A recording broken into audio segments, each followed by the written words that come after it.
So could you tell me what you'd like to talk about today? Lately, by the last maybe year or so, I've been really trying to and struggling with how do I have a greater voice in my child's heart and minds Okay. than the world. Yeah.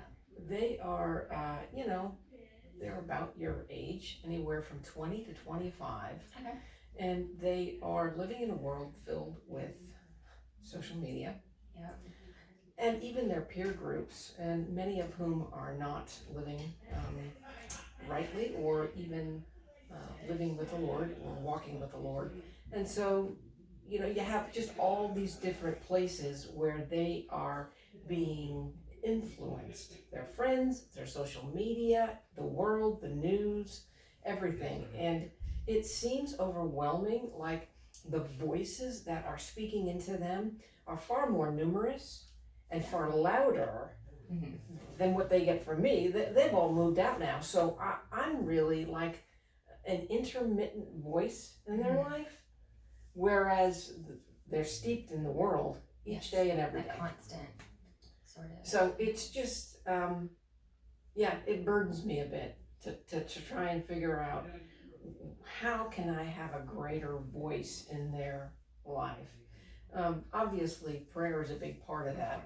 I'm praying for them every day, and that their walk would grow, and that they would strengthen in their in the knowledge and the grace of Christ. But sometimes prayer doesn't feel very active. It doesn't always feel very immediate. Yeah. Which is, all right, thanks for doing that. I feel like I'm hearing a lot of the voices that they are hearing are definitely a lot more constant and a lot more consistent than what you're necessarily able to do. What do you feel like, which voices do you feel like they're kind of listening to most? Do you feel it's their friends or it's social media? What do you feel is maybe that biggest? It varies for each child. My daughter, who's forgive me, no, I know it, 22. 22.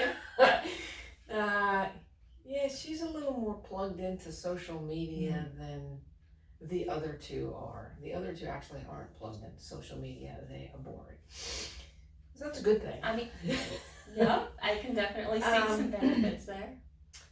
But then for my oldest son, who's in the workforce now, he spends most of his days at work. And so he's surrounded by people who are not necessarily walking with the Lord or saved. And that is the greatest amount of time where he spends, is those people at work. Yes, he does go to church, and he has a Bible study that he goes to and a group, but he sees them far less, and he doesn't see me very much. And so, I'm just noticing how, I suppose, this idea of what you're exposed to applies to every human being. Yes. I mean, well, we work in a church, so we kind of work in a bubble. Yes, we definitely have. My children don't live in a bubble. But most people don't. Most Christians don't live in a bubble. So anyway, I've just been wrestling with this idea of how do I help them live by a certain truth that's immovable. It doesn't move, even though they're exposed to all of this worldly philosophies, as Paul would call it, every day. I suppose every parent deals with this. I'm sure they definitely do, because you want to raise your children in the way they should go. Yep. And I'm sure you have. But of course, it's hard when you see all of these different aspects of the world having an impact. Yep. Because they are such loud voices, like you were saying. Yep. And I can definitely see that's a burden. But continuing to pray, of course, because our God is a louder voice. And He is, like you said, that immovable truth for them to live by.